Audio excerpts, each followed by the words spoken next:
उसमें अशोक पांडे, आशुतोष या अमित यादव या अभिषेक 5 साल में सफल हो गए तो इससे सिद्ध हुआ कि योग्य थे। तो 5 साल इनने 10,000 में नौकरी क्यों की जब इनको मिलना चाहिए था 55,000? क्या उसकी प्रतिपूर्ति होगी? ऐसा भी नहीं कहा गया। तो 5 साल बेकार क्यों करेंगे?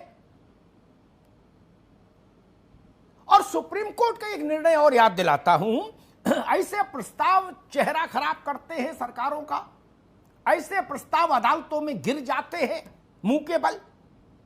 सुप्रीम कोर्ट ने अभी माध्यमिक वाले फैसले में ही कहा था, मनोज जी सुन लो, मेरे पास जजमेंट है। सुप्रीम कोर्ट ने कहा था कि जब तक वह परीक्षा में ये लोग असफल नहीं हो जाए जो एडहॉक और संविदा और इस सब पर भर्ती है, तब तक इनको पूरे वेतनमान का लाभ दीजिए। जब असफल हो जाएंगे तो विदा कर दीजिएगा, लेकिन जब तक काम पे हैं तब तक पूरी तनख्वाह दो। हम अपने यहां मजदूर लाते हैं, मकान बनवाते समय कहते हैं भाई एक दिन तुम्हारा काम देखेंगे, वो ना भी पसंद आए तो उस दिन की तो पूरी दिहाड़ी देते हैं ना। या ये कह देते हैं आप 10 रुपया ले जा, बस चाय पी लेना जा, दिन भर उससे ईंटें ढुलवाई। ये ठीक नहीं है। क्यों ऐसा होना चाहिए?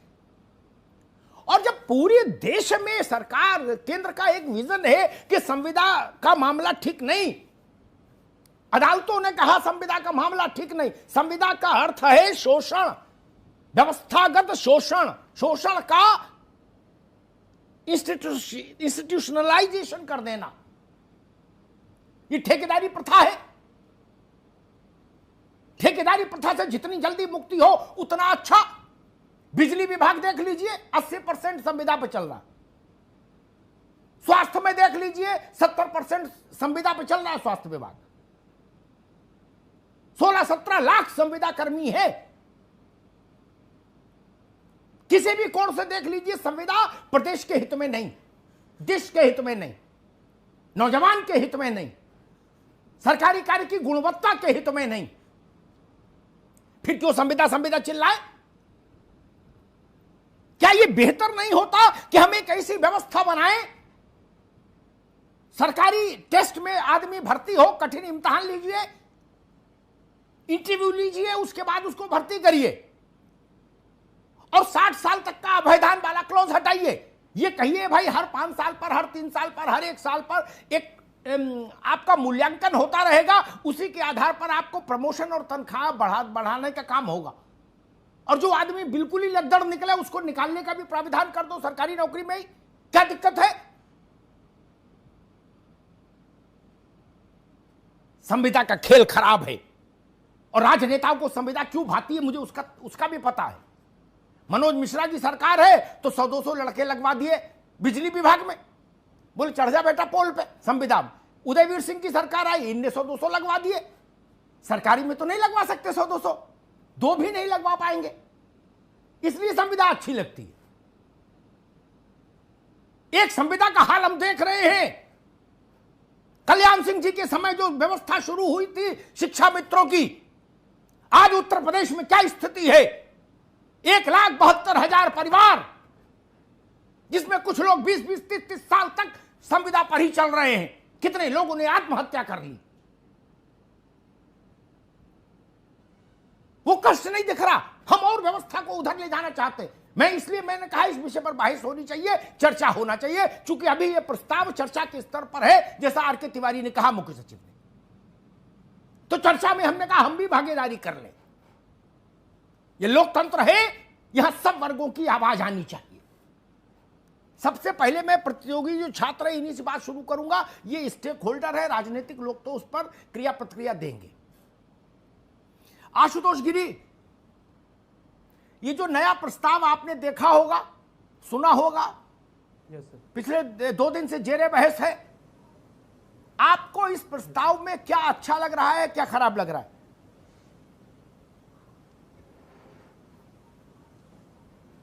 सर इस प्रस्ताव में जो भी चीजें हैं वो बुरी तरह से, मतलब क्या कहा जाए, खराब। मैं 4 साल तैयारी करूं, उसके बाद मैं लगभग ये समझिए कि 2 साल से सुप्रीम कोर्ट, हाई कोर्ट करने के बाद मैं इस प्रक्रिया में एक भर्ती होने, जहां 3 महीने हो गए, अभी भर्ती सुप्रीम कोर्ट में ऑर्डर पड़ा हुआ है उसको आने का, और अब हमें ये संविदा पे रख देंगे। सर किस हैसियत से हमें संविदा पे रख देंगे? ये कितने दिन संविदा पे रहे? जितने भी प्रवक्ता लोग बैठे हैं, मैं सबसे पूछना चाहूंगा, क्या ये संविदा पे नौकरी करते हैं? ये संविदा पे नौकरी नहीं करते। देश में बैठा हुआ हर शासक जो भी है, क्या ये लोग संविदा पर आए हैं यहां पर? नहीं, ये लोग संविदा पे नहीं आए। इनसे कहिए कि अगर ये विधायक हैं, सांसद हैं, कुछ भी हैं, ये 2 साल संविदा पे रहें और उसके बाद हमसे ये बताएं कि अगर ये अच्छा काम कर रहे हैं तो हम इन्हें परमानेंट करेंगे, नहीं तो इन्हें हम हटा देंगे। अगर ये इस दंश को झेल सकते हैं तो हमें ये संविदा पे रखें। हम मेहनत करते हैं सर, घर की रोटी छोड़कर दूसरी जगह जाकर मेहनत करते हैं सर, शहरों को, अपने घर को छोड़कर मेहनत करते हैं, रूम लेते हैं किराए पर, और हम आज संविदा पे नौकरी करने के लिए सर,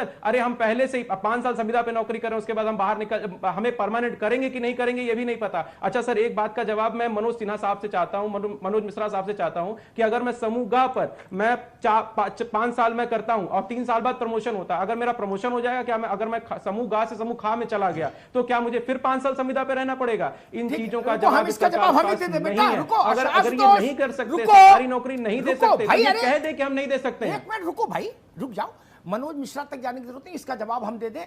संविदा के दौरान प्रमोशन नहीं होगा उस प्रस्ताव के मुताबिक, इसलिए ये तो उत्तर मिल गया। अब दूसरा, अशोक पांडे, आपका क्या कहना है भैया? आप भी बोलो, फिर राजनेताओं के पास चलो।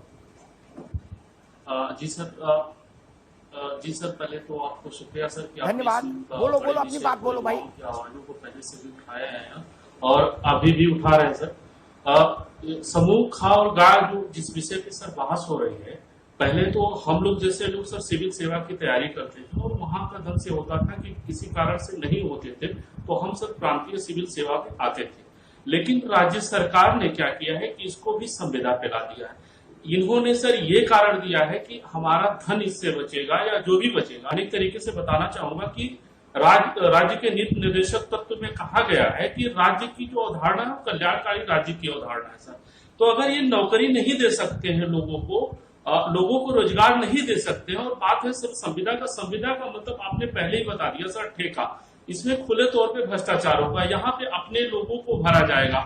और दूसरी बात सर मैं आपसे बताना ये चाहूंगा कि जो पहले से प्रणाली अब तक चली आ रही है, अगर इतना ही करेक्ट था, आज भी उस सेवा नियमावली में ये दर्ज है कि अगर कोई भी व्यक्ति कार्य शिथिलता पाई जाती है, दुराचार पाया जाता है, या व्यभिचार करता है, या भ्रष्टाचार करता है, या किसी प्रकार की अनियमितता है, तो उसके खिलाफ दंडात्मक कार्यवाही अभी भी प्रावधान है, जैसा कि सस्पेंड करते हैं, ट्रांसफर करते हैं, डिमोशन करते हैं, प्रमोशन करते हैं। ये सारी प्रणाली है, ठीक है, इसको क्यों नहीं सुधार? ठीक समझ गए। प्रणाली लाने का सर क्या औचित्य है? पहला सवाल। ठीक है, मेरा सर दूसरा सवाल इसी से जुड़ा हुआ है जी।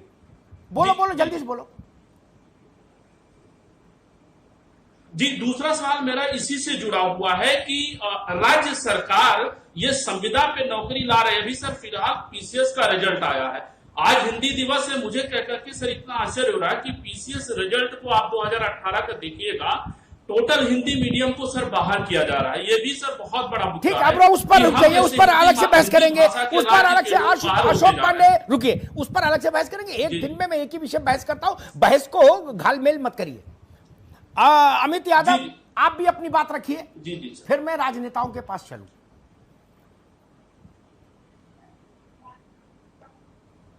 जी, सबसे पहले अमिताभ जी आपको बहुत बहुत धन्यवाद। आज आपने उत्तर प्रदेश के युवाओं की जो आपने बात रखी है, आज का जो दौर चल रहा है, यह सर बहुत ही महत्वपूर्ण दौर है। जब इतिहास लिखा जाएगा तो उस इतिहास में आपका नाम स्वर्णिम अक्षरों में लिखा जाएगा। आपकी बात कहो, गरीब मजदूर किसान नौजवान की बात उठाई है। महोदय, आप हमें बताइए, उत्तर प्रदेश की युवाओं को कब्र खोदने का काम किया है उत्तर प्रदेश की सरकार ने। आप बताइए, संविदा के नाम पर ये जो लूट रचने का काम करने जा रही है प्रदेश की सरकार, इससे बहुत बड़ा नुकसान होने जा रहा है। यूपी सरकारी सेवक अनुशासन नियमावली 1999 के अंतर्गत ये लागू नहीं होता है। प्रदेश सरकार ये हमें बताए कि 5 साल हमको संविदा पर रखने के बाद हमको जो है परमानेंट करेगी या नहीं करेगी। हर 6 महीने पर सर मूल्यांकन किया जाएगा 60% से अधिक नंबर पर। हमको अंदर किया जाएगा और भ्रष्टाचार इसमें बड़े पैमाने पे होगा। मैं आपको सर बताना चाहता हूं कि आज प्रदेश में उत्तर प्रदेश के युवाओं में आक्रोश का माहौल है। आप सब सोचिए कि जो है अगर हम जैसे नौजवान जो गरीब घर परिवार से आते हैं, लखनऊ, कानपुर, इलाहाबाद में रह करके अगर हम सरकारी नौकरी के लिए आए हैं तो संविदा के लिए नहीं। और दूसरी बात मैं कहना चाहता हूं सभी प्रवक्ता महोदय से, अगर यह नियम हमारे ऊपर लागू होता है, यह नियम हमारे ऊपर लागू होता तो यही नियम उत्तर प्रदेश सरकार के ऊपर भी लागू हो कि जब सरकार या विधायक सांसद भी 6 महीने का रिपोर्ट कार्ड दे, साल का रिपोर्ट कार्ड दे, क्या उत्तर प्रदेश का युवा ही रिपोर्ट कार्ड देगा? ठीक है, आगे बेटा, आगे बात। अरे रुको बच्चा, ठीक, आगे बात, आगे। अरे रुको भाई, रुक जाओ, थोड़ा भाषण धरना प्रदर्शन के लिए भी बचा के रखो बेटा। सब यही बोल दो तो वहां क्या करोगे? उदयवीर सिंह के पास चलूंगा। उदयवीर सिंह, मेरा बुनियादी मतभेद रहा इस संविधा की व्यवस्था से, लेकिन हर सरकार ने पिछले 20 वर्षों का उत्तर प्रदेश का वो उठा के देख लीजिए, हर सरकार ने संविदा रूपी बैकडोर एंट्री हमेशा अपने हाथ में रखी। उसके 2 लाभ, एक तो अपने आदमी को ठेकेदार बना दो, बोले भाई 500 नर्सें ले आओ, 500 कंपाउंडर ले आओ, ठीक, उसमें 100 नाम अपने भी दे दिए, बोले लड़के हैं हमारी पार्टी काम करते हैं, इनको भी रखवा दो, 10-10 रुपए सबको मिलेगा, ठीक। तो इससे सस्ता सुंदर टिकाऊ कोई उपाय राजनीति के लिए बचा ही नहीं। अपना आदमी ठेकेदार बन गया, ठीक, उसको 10-5 लाख रुपया महीना की इनकम होने लगी और किसी सरकारी विभाग में लगवा दिया, बोले भाई तुम 1000 लोग बिजली में सप्लाई कर दो संविदा पर, तो मौजा ही मौजा। फिर वो लड़के मरे गिरे, जब संविदा वाला गिरता है तार जोड़ते समय तो उसकी जान की कीमत दूसरी होती है, और जब सरकारी मुलाजिम गिरता है बिजली में खंबे से तो उसकी जान की कीमत दूसरी होती है। लेकिन अधिकारियों की सेहत पर इससे क्या फर्क पड़ता है? ननकू मरे चाहे रज्जाक। उदयवीर सिंह जी जी जी। अमिताभ जी, मेरे दल का मानना है कि संविदा शोषण को बढ़ावा देती है। अपनी पिछली सरकार में 12 से 17 में प्रयास भी हमारे मुख्यमंत्री जी ने, अखिलेश यादव जी ने किया था। विशिष्ट बीटीजी का एक उदाहरण है, पहले रेगुलराइज करने का और उसके बाद उनको जब कोर्ट से आदेश खिलाफ हो गया तो मानदेय भी एक बहुत अच्छा तय किया था। लेकिन ये जो नीति आई है, मेरा मानना है कि ये नीति व्यवस्था विरोधी है, भ्रष्टाचार, मानसिक शोषण और अराजकता को बढ़ाने वाली है। अव्यवहारिक तो है ही, साथ साथ में सरकारी कार्य में ब्लैकमेलिंग को बड़े स्तर पर बढ़ावा देने वाली है। अव्यवहारिक इसलिए कि 5 वर्ष तैयारी करने के बाद 5 वर्ष कोई संविदा के बाद निकाल दिया जाएगा तो फिर वो और दूसरा काम करने लायक रहेगा कि नहीं रहेगा पता नहीं। और आप जानते हैं, आरोप लग रहा है प्रतियोगी परीक्षाओं में पेपर आउट करने का, प्रतियोगी परीक्षाओं में पक्षपात करने का, और ऐसी परिस्थिति में खुले रूप से अधिकार दे दिया जाए सत्ता शासन में बैठे लोगों को, किसी को भी अपने सब्जेक्टिव तरीके से आकलन करके निकाल देने का। आपका ध्यान दिलाना चाहता हूं, आप जानते तो सब हैं, कुछ राज्य हैं हरियाणा जैसे, जहां एक दौर में यह चलता था कि एक सरकार आती थी, पुरानी सब अपनी भर्ती कर देती थी, दूसरी सरकार आती थी, पुरानी को खारिज करके नई भर्ती कर देती थी। उसमें कई बड़े मुख्यमंत्री स्तर के लोग जेल भी गए। तो मैं जो बात कह रहा हूं कि कोर्ट ने, केंद्र सरकार ने मंशा तो ये बताते हैं कि स्थायीकरण होना चाहिए, और नीति ऐसे लाते हैं कि जो स्थायी व्यवस्था है उसको भी अस्थायी कर दिया जाए। इससे ज्यादा जनता के साथ धोखा नहीं हो सकता जी। सही काम करने वालों के दुश्मन ज्यादा होते हैं, जो व्यवस्था में मिल जाते हैं, समझौता कर लेते हैं, उनके दोस्त ज्यादा होते हैं।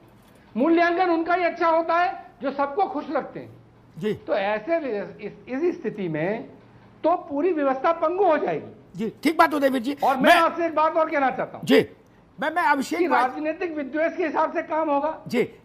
ठीक है उदयवीर भाई, आपने अच्छे बिंदु उठाए। कुछ जो इस नीति को लाए हैं, मुझे लगता है कि इस देश की व्यवस्था सिस्टम से उन्हें कोई लेना देना नहीं, उनको समझ ही नहीं है जी। ठीक, वरना इस तरह का व्यवहारिक और अभिषेक जी ठीक है उदयवीर भाई आएंगे आपके पास दोबारा। अभिषेक वाजपेयी के पास चलूंगा, कांग्रेस के रिप्रेजेंटेटिव है। दो बातें जरूर कह दूं ताकि बहस में वो भी बातें आ जाएं, ताकि अभिषेक भाई है, मनोज जी हैं, उस पर भी कुछ रोशनी डालें। जब भारत आजाद हुआ और उसने सरकारी सेवाओं का एक स्वरूप विकसित करने की कोशिश की, तो उसमें एक की फैक्टर था, डिसाइडिंग फैक्टर था, वो ये था जिसमें जवाहरलाल नेहरू और सरदार वल्लभ भाई पटेल जैसे बड़े कद के राजनेताओं का विजडम लगा। उन्होंने कहा कि सरकारी सेवा में काम करने वाले व्यक्ति को अनिश्चितता के भय से यथासंभव दूर करें हम, ताकि वो निष्पक्ष होकर काम कर पाए। अगर किसी की कलम उसकी नौकरी किसी दिन भी ले लेगी तो फिर तो घोर माठा होगा, भ्रष्टाचार होगा, कदाचार होगा, अनाचार होगा भाई। इसलिए सरकारी नौकरी में इतने उपबंध लगाए गए कि व्यक्ति को दंड तो मिले, लेकिन अचानक से कोई उसका एक सीट ऊपर वाला अधिकारी उसकी सेवा नहीं समाप्त कर सकता। इसलिए उसको तमाम शेल्टर दिए गए, तमाम रक्षा कवच दिए गए। ये संविदा उन सारे कवचों को ध्वस्त करती है। अभिषेक वाजपेयी, मेरा आपसे सवाल ये, जो मेरा तजुर्बा कहता है, सरकार कोई भी हो, मान लीजिए कि तहसील में तहसीलदार के हाथ में ये दिया कि भाई तुम्हारे यहाँ जो 300 बच्चे संविदा में हैं, इनका 6 महीने पर रजिस्टर तुम्हें भरना है क्या? तो तहसीलदार तो उन्हीं को 60 नंबर देगा जो होली पे वो खोया लाएंगे गुजिया बनाने के लिए उसके घर, और जो खोया नहीं लाएगा उसको तो निकाल ही देगा ना। ये तो भैया सच्चाई है। हम घाट घाट घूम के आए हैं महाराज, ऐसे थोड़े पत्रकारिता करने आ गए।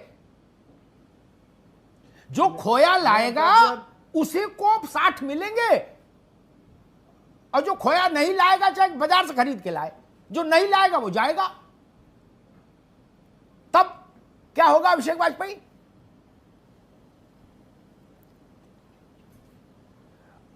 नहीं, अमिताभ जी, आपने जो बात कही है वो बिल्कुल सत्य बात कही है। और अगर आप देखेंगे तो जितने भी आप बात कर रहे हैं बिल्कुल सत्यता है। और आप अगर देखिए, सरकार ने युवाओं के साथ छल के साथ साथ उनके जले पे नमक छिड़कने का काम किया है। अगर आप यही पैमाना अगर आप देख लीजिए, गुजरात में है यही फिक्स पे सिस्टम का चलता है सिस्टम। और आप देखिए वहां पे लोगों की सालों से पगार बढ़ी नहीं हुई है, लोग परमानेंट हुए नहीं हैं, तो किस पैमाने पे इसको देखा जा रहा है? अगर मैं तो कहता हूं, अगर सरकार कहती है कि बिल्कुल साफ सुथरी सरकार है, लोगों के बारे में सोचती है, जनता के बारे में सोचती है, युवाओं के बारे में सोचती है, तो उसको चाहिए आईएएस से लेकर के चौकीदार तक का, जो चपरासी तक का व्यक्ति होता है, सबके पैमाने बिल्कुल साफ सुथरे, उस पर सबके लिए एक पैमाना बना करके करे। राज्य कर्मचारी का एक बड़ा हिस्सा समूह ख और गा से आता है, लगभग 70% आता है। ये बहुत बड़ा अहम किरदार निभाता है अमिताभ जी।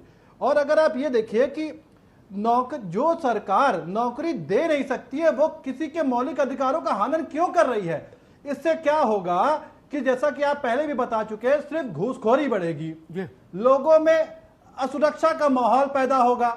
कोई भी व्यक्ति वो क्या करेगा कि अगर उसको घूस नहीं मिली तो वो अगर घूस नहीं मिल रही, तो यहाँ पे तो आप देख रहे हैं आईएएस पीसीएस कैटेगरी के लोग घूस ना मिलने पे कत्ल करवा दे रहे हैं, जो नर्सरी चल रही है। तो उसी जगह पे आप ये पैमाना देख लिए, तो आगे आने वाली दिशा कहां पे लेकर के सरकार को जाएगी, प्रदेश को लेकर यू मेड योर पॉइंट। ठीक है अभिषेक, ये सबसे बड़ी ठीक है। मैं डॉक्टर मनोज मिश्रा के पास चलूंगा।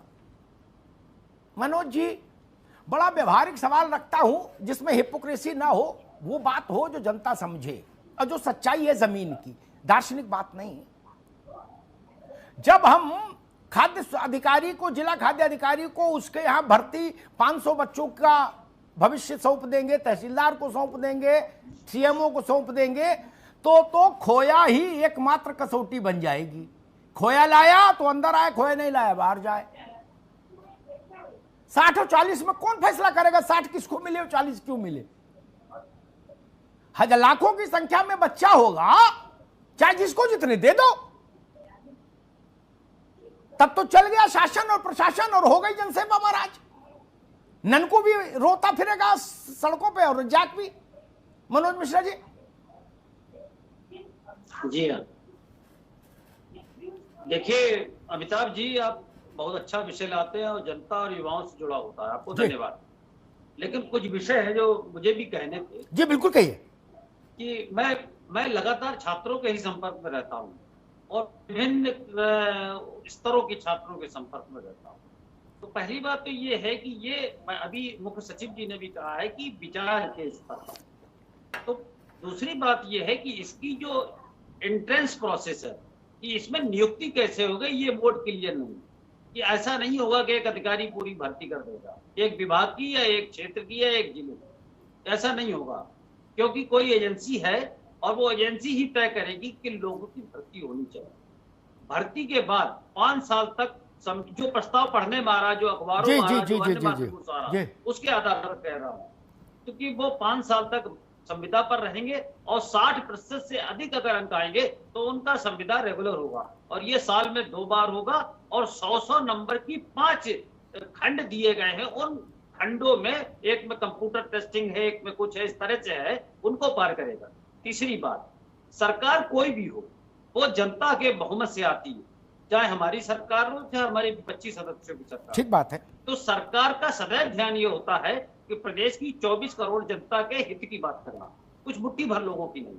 तो ये निश्चित मानिए कि ये एकदम तमगा दे देना कि सब जन विरोधी है, ये उचित नहीं है। विपक्ष कहता है, विपक्ष का अधिकार है वो कहे, लेकिन विपक्ष को अपने अंदर झांकना चाहिए। पांचवी चीज ये है कि प्राइवेट सेक्टर अगर आप देखें तो प्राइवेट सेक्टर में यही तरीका है कि हायर एंड फायर है वहां पर, लेकिन मेरिट से समझौता नहीं है। मेरिट आप अगर देखें तो मेरिट जैसे आप चलाते हैं टेलीविजन चैनल, तो आप मेरिट पे समझौता नहीं करते, आप किसी चीज पर समझौता कर सकते हैं। लेकिन आपको चूंकि अपनी टीआरपी मैक्सिमम रखनी है तो आप मेरिट से समझौता नहीं कर सकते। तो जवाबदेही तय जरूर होगी और ये बात आपकी सही है, संज्ञान माना चाहिए कि जवाबदेही तय होनी चाहिए। और जो ये डर वातावरण क्यों है कि ये बात स्वीकार करनी पड़ेगी देश के युवाओं को भी कि अब सरकारी नौकरियां सिकुड़ रही हैं और उनका जमाना जा रहा है। लोगों को नए परिवेश में अपने को ढालना होगा। ये सरकार कोई हो, चाहे हमारी सरकार हो चाहे विपक्ष की सरकार हो, नई नौकरियों के लिए सबको मानस बनाना होगा। और एक अंतिम बात मैं कहूंगा कि डॉक्टर एपीजे कलाम ने विजन 2020 में कहा है कि लोगों को आने वाले युग में अपनी योग्यताओं और दक्षताओं में परिवर्तन करने होंगे।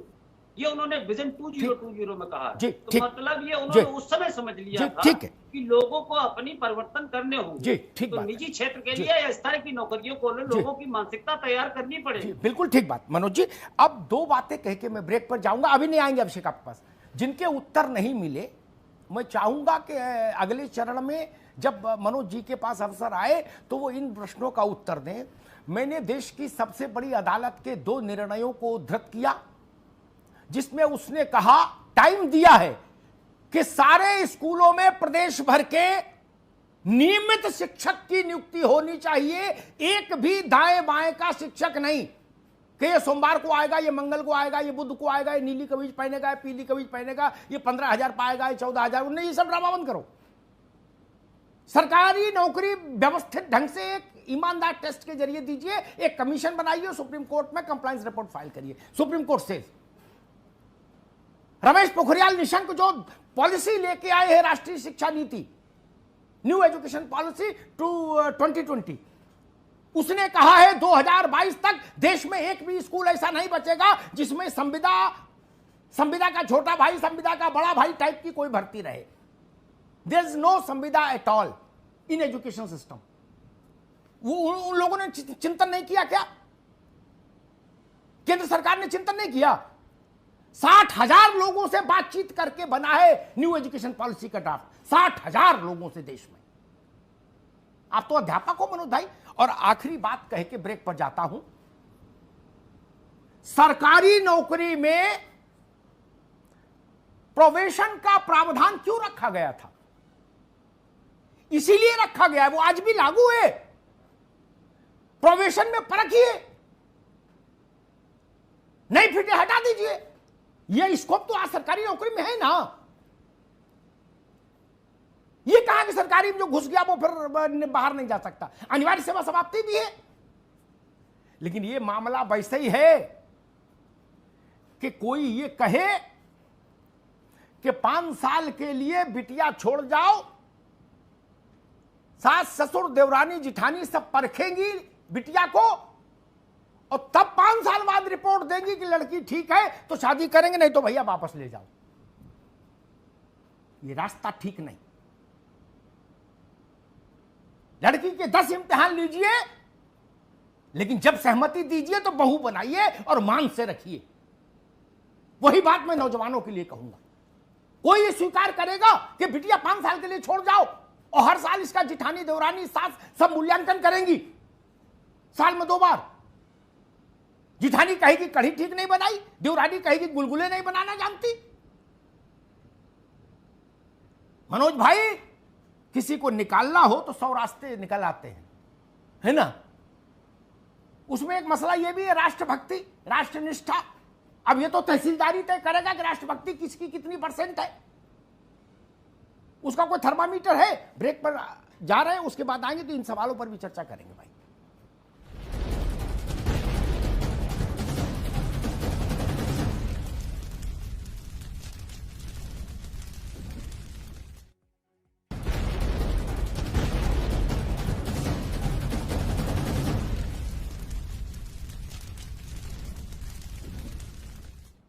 एक समय सरकार ने कहा था कि समूह ग जैसी भर्तियों में इंटरव्यू हटाकर सीधा मेरिट के आधार पर लोगों का चयन किया जाएगा, लेकिन उत्तर प्रदेश में अब ख और समूह ग की सरकारी नौकरियों में 5 साल की संविदा के प्रस्ताव पर विचार क्या हुआ, इधर चर्चा शुरू हो गई। अमिताभ जी के पास सीधे चलना प्लीज सर। वही बात जो मैंने पूर्व में कहा था। एक उदाहरण मनोज भाई ने कलाम साहब का सामने रखा, एक उदाहरण मैं उसी से जोड़कर एक बड़ा उदाहरण रखता हूं, कलाम साहब से भी बड़े कद का उदाहरण, लोकनायक जयप्रकाश नारायण का। स्वाभाविक है, कलाम साहब से बड़े कद के नेता थे सार्वजनिक जीवन में। कलाम साहब वैज्ञानिक अच्छे थे, लेकिन जयप्रकाश जी का योगदान देश की लड़ाई आजादी में भी था, और देश की दूसरी आजादी के नायक भी वही थे 77 में। उन्होंने कहा था कि जब तक इस देश में विधायिका में राइट टू रिकॉल नहीं होगा तब तक लोकतंत्र ठीक से नहीं चलेगा। जो चुन के भेजे उसको अधिकार दीजिए कि वापस बुला ले सांसद को, विधायक को, ब्लॉक प्रमुख को। क्या राजनेता इसके लिए तैयार है? तो हम इस संविदा की इस प्रक्रिया पर तैयार हो जाएंगे।